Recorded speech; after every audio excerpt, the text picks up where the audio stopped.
qarshii takka hin qabu. Hojii kana eegaluudhaafuu baay'ee na rakkisaa ture.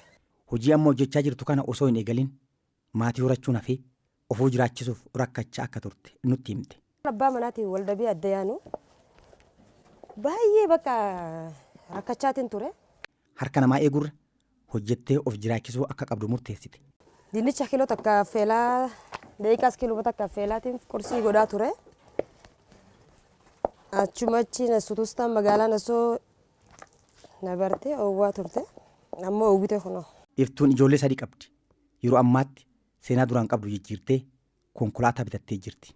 Ilmi namaa tokko dalaguudhaaf yoo xiyyeeffannaa kanne akkam godheetiin hojjetee ofii koo jijjiire yeroo je if jijjiiree if bira kutee namallee jijjiiruu danda'a. Sammuu kana yeroo amansiiste dirqama konkolaataa miti waan feetes gochuu dandeessa.